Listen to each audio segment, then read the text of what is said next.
And how Bolivia's decentralization reforms were implemented in response to the pressing issues of Bolivia's experience throughout the lost decades of the 1980s and 1990s, where it reflected itself through international measures as being one of the poorest nations on the continent. I examined the core policies, among other implications of the reform, to be my independent variables or implications of the government reform, while measuring their effects against my dependent variable of economic development and democratization, or described in layman's terms as the fulfillment of democratic practices.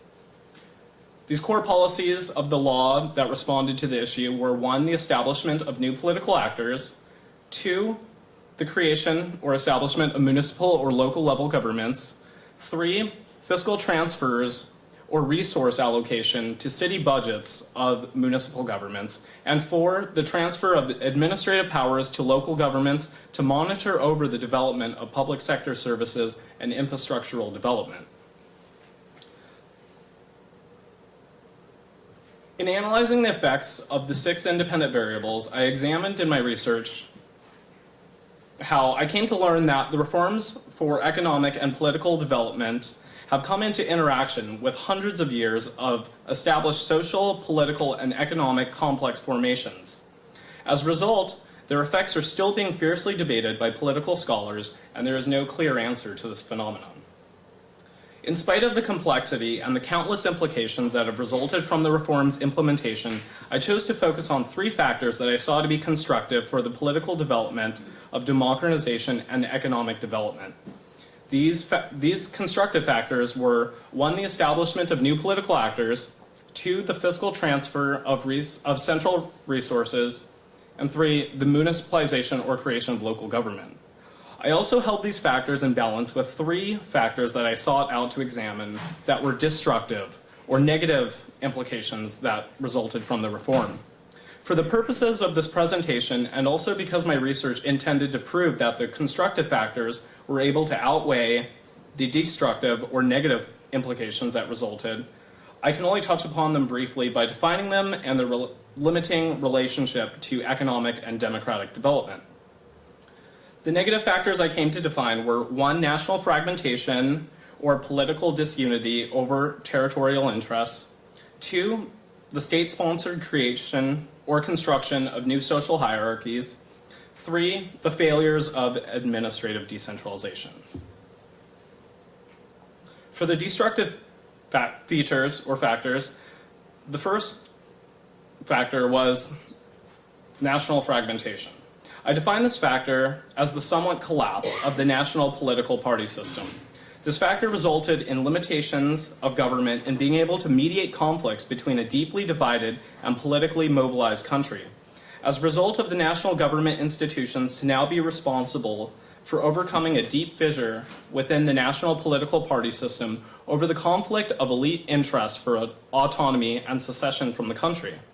The political measures of this implication reflect the problematic implications within the politics of pluralism against the background of a deeply rooted socio-political inequality and ethnic divisions among the country.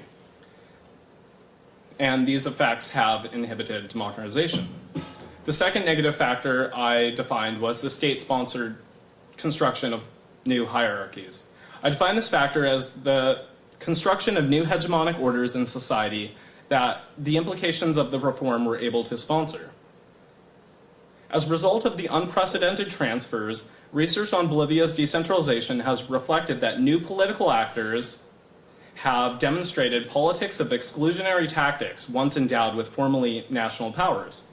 Local city or rural governments within Bolivia have reflected how new institutions, political actors, and agendas have repressed the interests of the elite, as well as more native or sedentary indigenous communities throughout Bolivia's Amazon, and have also harbored acts of violence and patriarchy within local governments.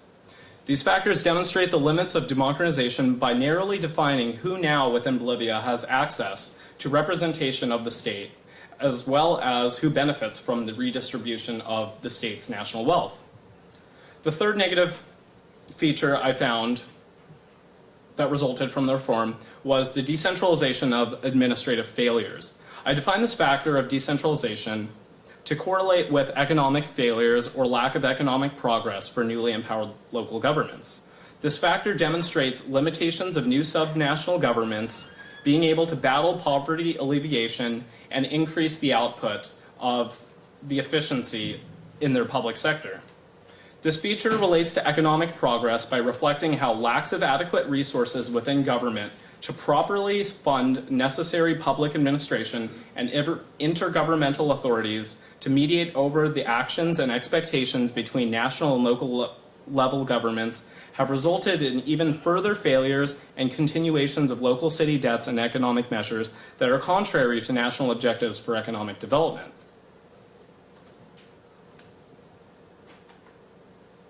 On the flip side, I held these negative factors in balance with three constructive features that my research argued were able to outweigh the negative features that I formerly mentioned. My first constructive factor for the consolidation of democratic practices within Bolivia was how the establishment of new political actors had multiple effects for political processes. New political actors were able to create an unprecedented and newfound trust within their local governments because of their connotations as truly democratically elected in free and fair elections that became established at the local level.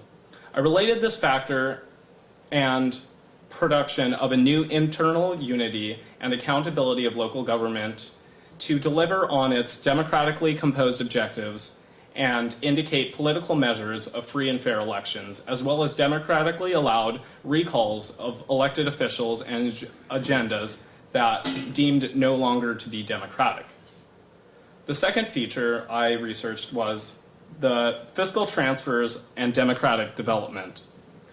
I found this factor to be constructive to the consolidation of democratization or democratic development in Bolivia as a result of the 1994 Law of Popular Participation Reform core policy to transfer fiscal resources or hard capital to invest in local communities and public sector infrastructure.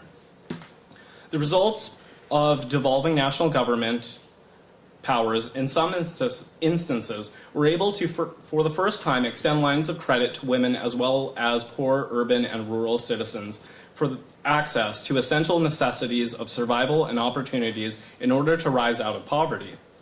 The devolved resources allowed local communities the empowerment behind their democratically composed agendas and issues for investment in the objectives to establish greater socio-political equity throughout Bolivia.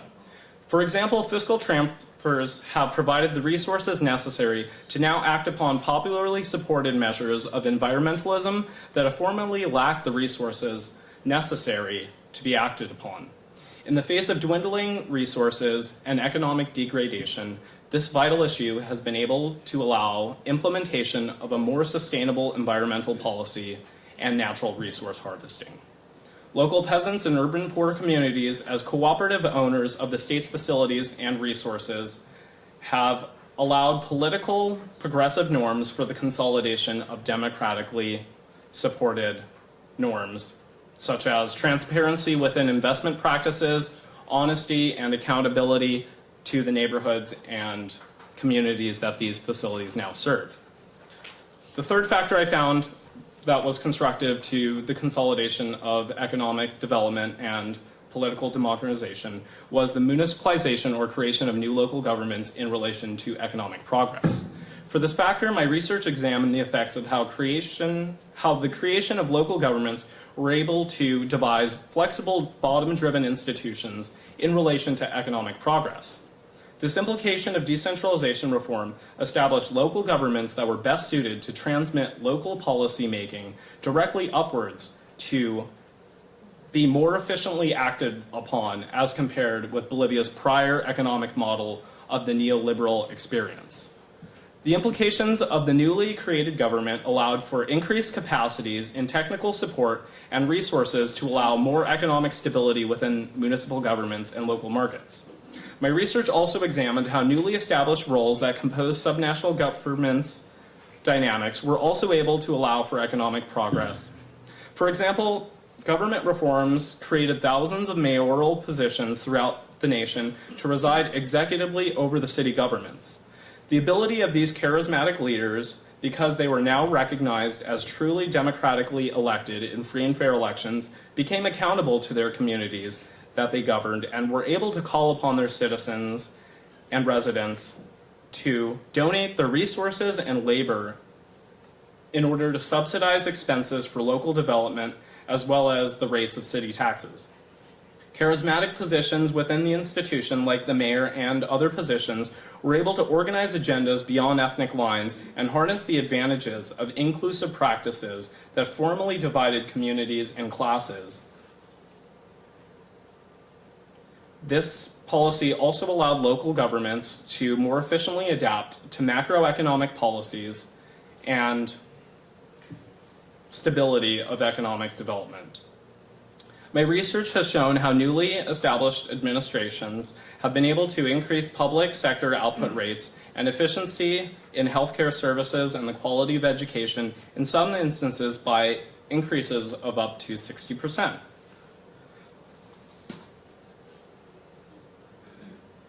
In a comparative analysis of the 6 factors that I measured against each other, I found the most pervasive destructive factor that resulted from the reforms to be the mobilized polarization of the nation between territorial interests of the elite and the poor over power and wealth of the Bolivian state. Although these factors have created a major rift in the national party system over the conflict of autonomy for the elites to economically succeed from the state, I found this problem to only reflect necessities for political processes of democracy and national economic development. The problems Bolivia is now subject to undergoing in mediating this conflict has been researched to be evident in the histories of all developed nations that once went through this process before they later rose out of their developing economic phases. Exclusionary political conflicts that also arose reflect unprecedented development of free and fair elections now at the national level in relation to democratic development.